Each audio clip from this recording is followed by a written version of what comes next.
If you feel lost right now, good. It means the old you is gone, and the new you is trying to be born. Most people panic at this stage, but this is actually the beginning of your self-discovery.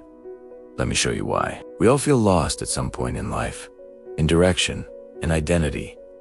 But lost isn't failure. It's the first step in finding who you were meant to be.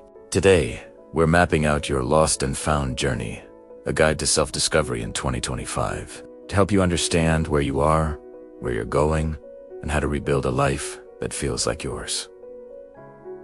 Let's begin. The lost phase, this is when things stop making sense. You outgrow people, places, and your old identity. Signs you're here. You feel disconnected from old interests. Your mind feels foggy or uncertain. You're questioning your direction. You feel like something is missing, even if you can't explain what. Loss doesn't mean defeated. Loss means something new is calling you. The shift, there's always a moment when you realize life can't stay the same. It may show up as a slow discomfort. This isn't it. A sudden event, a breakup, failure, disappointment, or a quiet whisper.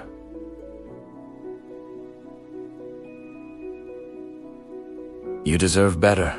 This is your turning point. The moment you stop living on autopilot and start steering your life consciously. The foundation phase before you find yourself. You must understand yourself. First, identify your needs. What drains you? What energizes you? What are you pretending to enjoy? What are you scared to admit you want?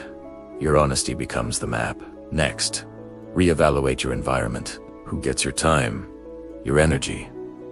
Your attention shapes your identity. Then build small habits.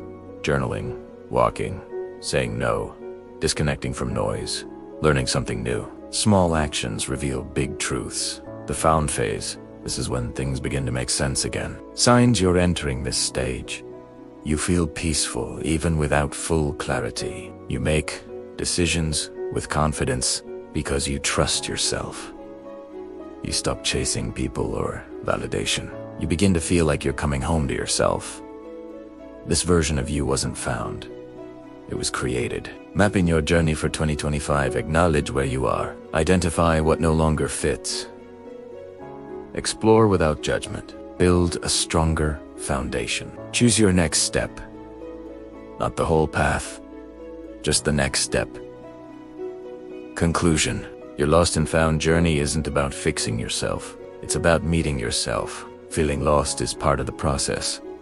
Getting found is the reward. And the path between the two is where you become who you were meant to be. If this helped you, share it with someone. And if you're ready for more, subscribe and stay with me on this journey.